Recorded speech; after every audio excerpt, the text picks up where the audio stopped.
In the world of My Hero Academia, there are dozens of super powerful quirks that exist, but the quirk One For All is hands down one of the most overpowered and diverse quirks in the series, and to be blunt, it's because it isn't just one quirk, but instead it is several quirks. There have been quirks that have been passed down over time, and eventually the series protagonist Deku gets One For All, but with there being so many different users for One For All and each user having something that they brought different to the quirk themselves, it can be a little hard at times to keep track of everything, which is why in today's newest video on Anime Explained, we're going to be taking an in-depth look at the One For All quirk, every user of the quirk from the first user all the way to the final user, by breaking down all the powers, and all the characters that we're going to be covering here are going to be all 11 who have either temporarily possessed the power of One For All or they have been a full master of the quirk itself, which obviously depending on where you are in your My Hero Academia journey, this video will contain some spoilers, in particular the last arc, so do consider yourself warned. So the quirk One For All was originally used by Yoichi Shigaraki before it was passed down throughout the generations to the various heroes that we see until it gets in the hands of Deku for the most part of the My Hero Academia series. Due to it being a transferable quirk, it gained the name One For All because it was originally one quirk for all people. In order for the quirk to be given to another, it requires the new user to consume the DNA of the previous host, who at the time of transference still possesses the quirk, which for example, that's why we see Deku eating All Might's DNA via a strand of hair. The quirk itself was born out of the resistance to the villain All For One, which in turn makes the quirk the one quirk that All For One seemingly has eluded from its grasp the entire time. The symbolism in the quirk comes from the fact that the older brother, All For One, was rising to power, but the younger brother was weak in body and still defied him. When All For One forced his brother to take a quirk that allowed him to stockpile power within his body, he did so without knowing that his brother already possessed a quirk which allowed for transference, which in turn forced the two quirks to merge together in order to become One For All. However, it should be worth noting, it's not as simple as eating someone's hair or ingesting their DNA via something like blood in order to get the quirk. There is more than one condition that has to be met, which is the current user of the quirk, they must be willing to submit the quirk itself to you via surrender. If they are not willing to give up the quirk, then it cannot be passed on. Very fitting of a quirk that was born in defiance of All For One. That being said, there is one small loophole in this, in that even though it cannot be stolen, it can be forcibly transferred, but make no mistake, it is still the best option in terms of the quirks that can be used to fight All For One. Due to the stockpile nature of the quirk, the raw power of the user, when using the quirk, it can go up several times in areas of speed and strength and other stats, which is why early on in the series, when Deku's classmates were ignorant to the fact that he possessed the quirk, some of them thought that his quirk was merely superpowered strength until he began showing off more powers with the quirk itself. Users of One For All can focus the superhuman power into whatever various parts of their body they want. So think of it like the chakra enhanced punches that you see Sakura and Tsunade do in Naruto, but doing so does put high levels of physical strain on the selected parts of the body, which is why they can choose to spread it evenly across their entire body. The user can also choose how much of the power they wish to tap into, which places the power of this quirk on a sliding scale when in the hands of a true master who can use it, and when using the other quirks, the output in power, it can well exceed over 100%. The other benefit to this quirk is that the power of all the other quirks of the previous users, they grow stronger over time. Think of it like compound interest. Just as say you put $1,000 into an account that pays 10% interest over time, that's gonna be more money over 20 years. The same is true when it comes to these quirks. They are compound interest. This of course makes someone like the current user Deku pretty unstoppable for the most part, depending on who he's fighting against and at what part of the series you're in, because he not only has access to all the quirks of One For All, but he can also use them with more power than their original users. The quirk also contains the vestiges or avatars, if you will, of the various users of One For All, because fragments of their subconscious, it is etched into the quirk itself. However, initially there appears to be a catch with this. Those who are quirkless aren't shown in that realm where the core of the quirk is shown, i.e. All Might, who like Deku didn't have a quirk, so he was not shown when we first see it, but even still he could feel that there was something something going on with Deku and the quirk itself, and he was able to add a small piece of his subconsciousness to the quirk itself as well. One other important thing of note is that the quirk has a drawback of shortening the lifespan of the users who used the quirk and were in possession of a quirk when they had One For All transferred to them. Over time, the past users of the quirk, they can freely manifest to advise Deku on how to best use their quirks and how to use them in battle, offer the observation, advice, and etc., which we see in the last few arcs that it really comes in handy for Deku. Finally, the quirk's last couple of main drawbacks need to be covered before we go into each of the users for One For All and their quirks. When One For All is first transferred to a new user, their body can't initially handle it because they're using a power that they were not born with, which requires intense physical training that we see Deku do when he first meets All Might, and it's because the quirk can literally blow up the body of the new user if their body cannot handle the enormous power of the quirk. After all that training, it still takes time to adjust to the power of the quirk, like we see with Deku, where it takes some time in order to grow accustomed to using the quirk, albeit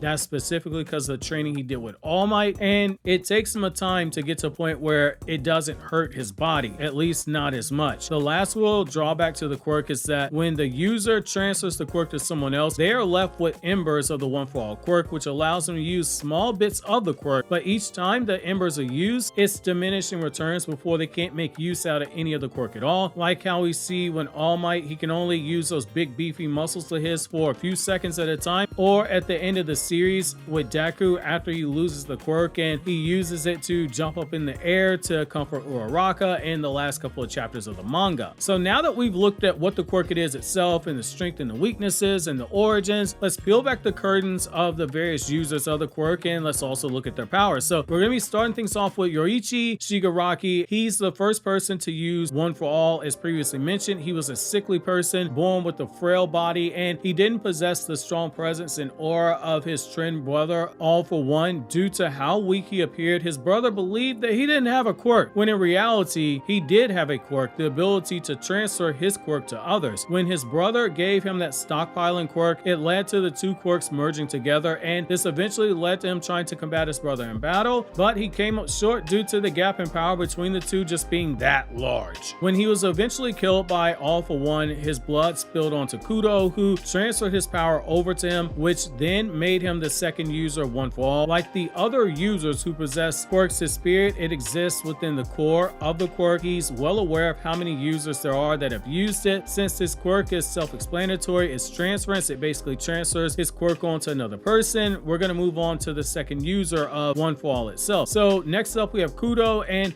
his quirk is Gearshift. This quirk allows for the user to alter the speed of whatever he touches, which in turn allows the user to accelerate the force of their target or amp up the impact force of their attacks or make the user lose control of their own velocity. Basically, the quirk is letting you control the speed at which things move through space and ignore the laws of inertia. The weakness of the quirk is pretty straightforward. Originally, it could only work on smaller objects, so it wasn't as dangerous as you might have thought, with All For One mocking the quirk originally, but over time this weakness was overcome because it's now grown so powerful that we learn it is a last resort quirk. This is because the speed at which it can accelerate things is drastically higher, being able to amp up speed to levels high enough to produce sonic booms and dish out enormous amounts of damage. And Kudo tells Deku that when using this quirk, he's got a 5-minute time limit. It also puts a strain on the body where it doesn't receive enough oxygen, making it a big drawback for someone like Deku. Another issue is that if it's used again after that 5-minute time limit, the blowback and repercussions will be twice as much as the first time, and it can leave the user unable to move, making them extremely vulnerable. When we see Deku use his quirk, he uses it primarily to speed up his ultimate moves, and when stacked with Fajin, Deku is able to get One For All's power up to 120%. The ultimate moves for this quirk are Overdrive, which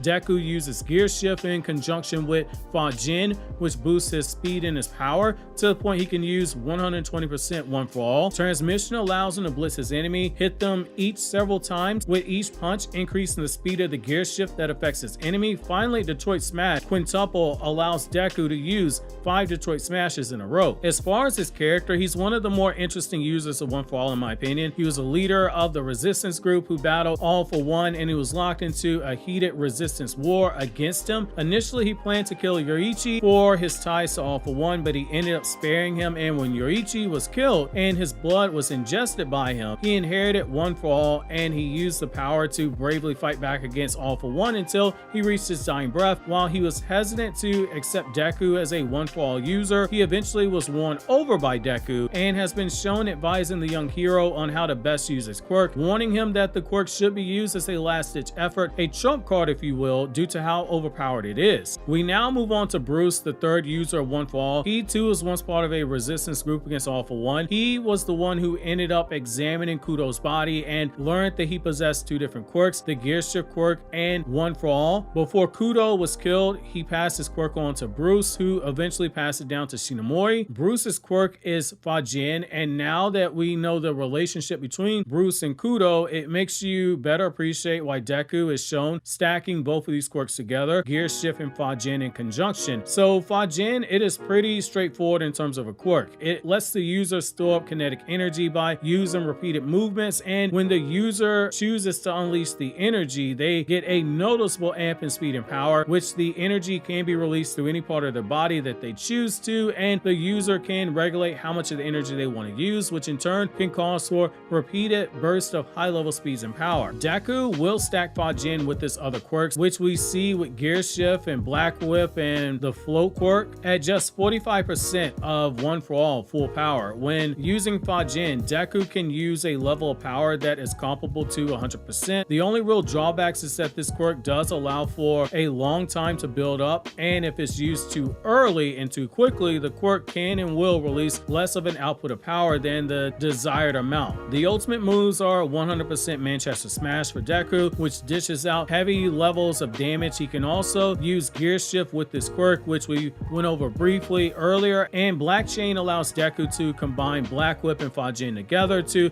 make a chain that can trap his enemies or throw them across the area. The fourth user of One for All is Shinomori. Interestingly enough, unlike the other three users who went out looking for fights with All for One, he chooses to not go after All for One initially because he knew that the gap in power between the two was so large that he'd be killed if they fought, which is why he stayed in hiding. He was training himself, making the quirk One for All that much stronger in the hopes that he could pass it down to his successor, who would be then strong enough to potentially take down All for One. In short, he was one man who understood all of his shortcomings and decided to play the long game, realizing that wars are not fought and won by one battle alone, but instead they are a series of battles that lead to a victory. Even though he didn't die in the battle against All for One like all of his previous predecessors, he did die early, and it's because of the effects of the quirk, something that All Might took note of in his notebook, which again only applies to people who have the quirk and they are already in possession of a quirk. Now, his quirk in question is Danger Sense, which pretty much think of it like Deku's version of Spider Sense in a way. The user can sense dangerous attacks and intent that are coming into the area, which allows the user to make adjustments accordingly. The main drawbacks are that the quirk does take a toll on the body, and it doesn't matter if the user knows the attack is coming. If they are too slow to physically avoid the attack, then they can still be hit by it, and if the enemy has no real malice aimed at the user, they can't sense the attack coming. As you would expect, this quirk, it has no ultimate move, but it does come in handy. Now, the fifth user of One for All is Banjo, who went by the pro hero named Lariat. He was the one who possessed the quirk Blackwhip. After he received the quirk, he attempted to battle All for One, and he ended up getting fatally wounded during the course of that combat, forcing him to pass on One for All to his successor, N, who we'll talk about in a moment. His quirk is called Blackwhip. In short, Blackwhip allows the user to make these energy whips that can come from all parts of the body that glow black and green, and the quirk itself is tied to the emotions of the user, in particular their anger. So the quirk's power, it is on a sliding scale depending on how angry one gets when they use it. It can be used a lot like Spider-Man's webbing, where like Spider-Man, Deku can swing through the air, or he can restrain his targets if he sees the need to do so. However, what's most cool about this is how Deku uses it. So basically, Deku takes it a step further and he uses it to make a brace for himself when he uses One for All, 100% power in order to cut down on the amount of damage that it does to his body, because the tendrils are reinforcing his muscles and tendons to protect them from the effects of 100% output. The main drawback is that when the emotions of the user are not fully in control, this powerful quirk, it can spiral out of control. The ultimate moves, they are as follows. Overlay, which allows Deku to do what we talked about earlier, pump Blackwhip through the muscles of his body to stimulate movement and support his body for support. We have the previously mentioned Black Chain, 100% Manchester Smash, and False 100% One for All. However, he also has the ultimate move Pinpoint, which allows him to shoot out a tendril from his arm to one specific area of the body. He also has Froppy Style, which is basically using Blackwhip to be shot out of the mouth the same way that Froppy does when she uses her tongue. N is the 6th user of One for All, and like others, he too was too weak to bring down All for One, and because he was beaten by One for All, it required him to pass on his quirk to Nana. His quirk was called Smokescreen, which allows the user to make a set of purple clouds that can cover a wide area to hide themselves and attack the enemy when they're off guard. The downside to this quirk is that it is always a two-way street. If you release too much smoke with the ultimate, then you run into the risk of not being able to see through the smoke itself, and it cannot be used when it rains. It's useless, and if there's a powerful shockwave or a gust of wind, it can dispel it because it's smoke. Nana is the 7th user of One for All, and she is the grandmother of Shigaraki. She is kind, she is compassionate, she is respectable. In her prime, she was super hot. During her time when she was a pro hero, she was regarded as being super respected. She was admired by All Might. She was admired by Gran Torino. During her lifetime, she took down quite a few villains. Interestingly enough, on top of being the first and only female with this quirk, which already breaks tradition based on what we've seen because everyone else who's had the quirk was a male, she also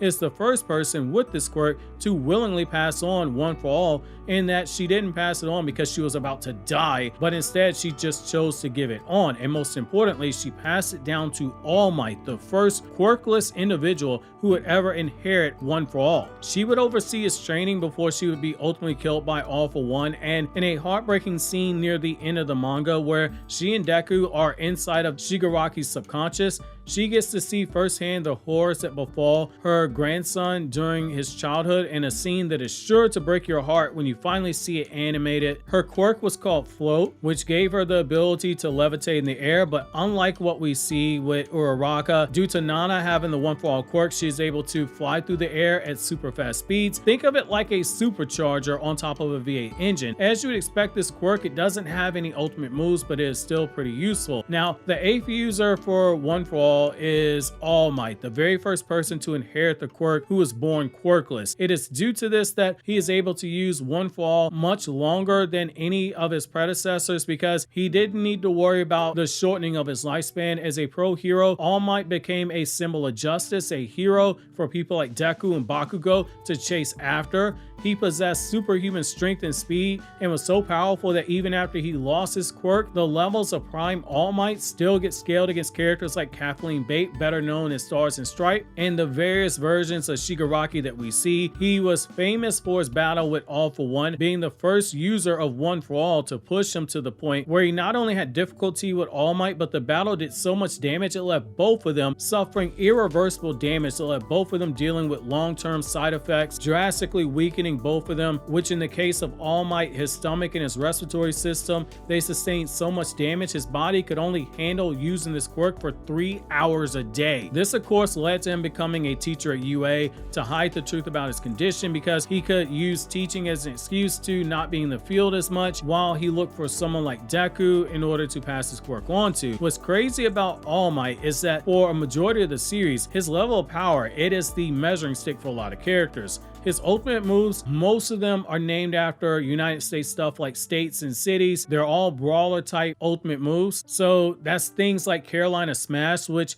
has him use a somersault and air pressure before releasing his attacks. Detroit Smash, which is similar to Texas Smash, but it has a downward punch, whereas Texas Smash has a straight line punch. The attack is so powerful, it makes shockwaves that can clear the weather. Carolina Smash sees him do a double cross chop against his enemy and dish out heavy amounts of damage. Nebraska Smash sees him rotate his arms like a tornado, which can take out large groups of people. Missouri Smash has him blitz his enemy, hit them on the head head and knocked him unconscious. New Hampshire Smash has him propel his body backwards in motion to smash into his enemy by throwing that big beefy body of his against them. Oklahoma Smash has him spin his enemies with the force that they can get sent through solid concrete. United States Smash is his strongest attack. It allows him to smash his target into the ground, which leaves behind massive shockwaves and a crater, while simultaneously making small tornadoes and destroy all the buildings in the area, which we saw him use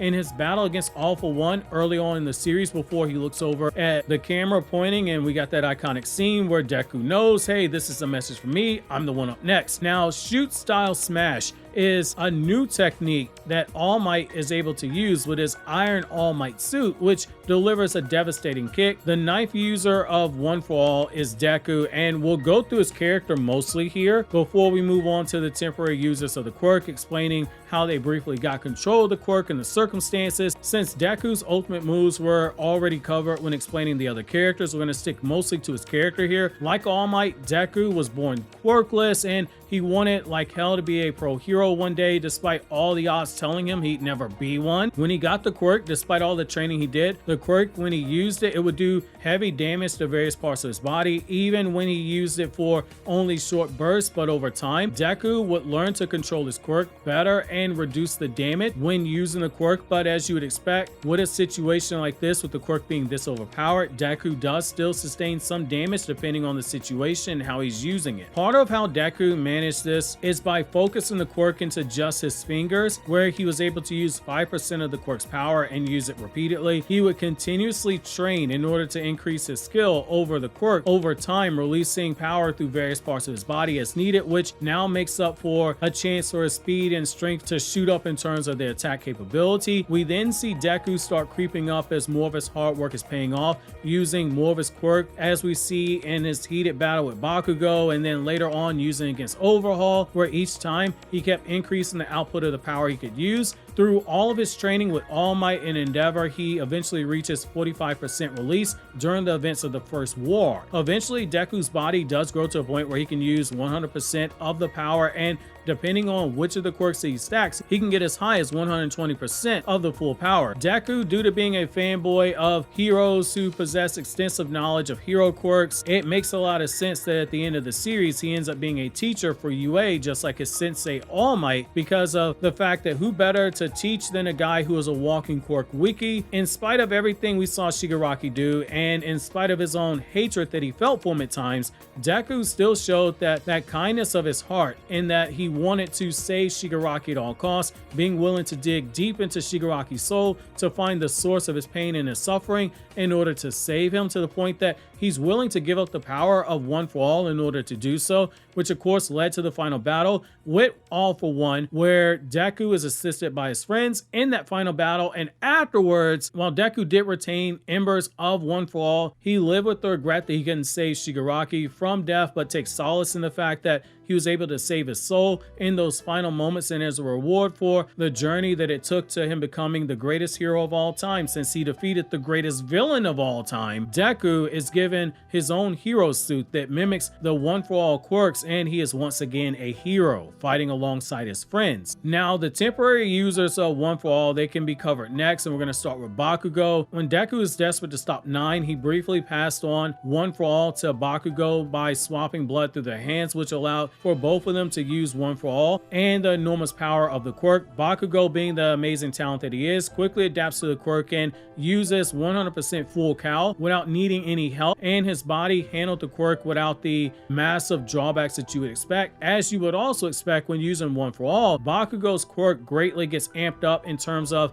its destructive capability and power. Once the fight's over, the quirk goes back to Deku because Bakugo lost consciousness, though it can be argued the quirk itself chose to stay in Deku due to Deku's extremely pure heart and its desire to protect others. The final user of One For All in terms of the temporary sense is Shigaraki, who forcibly gained control of One For All because Deku forcibly transferred the quirks into his body, damaging parts of the core so that Shigaraki couldn't use them completely. because the quirk itself shatters, which allows Deku to reach Shigaraki's spirit in an effort to save his soul. It's for this reason, once the quirk is entered into his body, it shatters, making the quirk unusable to him. Well, that's going to be it for every One For All quirk in User Explained. You can click here on the left for my video breaking down every member of Class 1A in detail, and you can click over here on the right. We have another video from Anime Explained if you want something other than My Hero Academia content.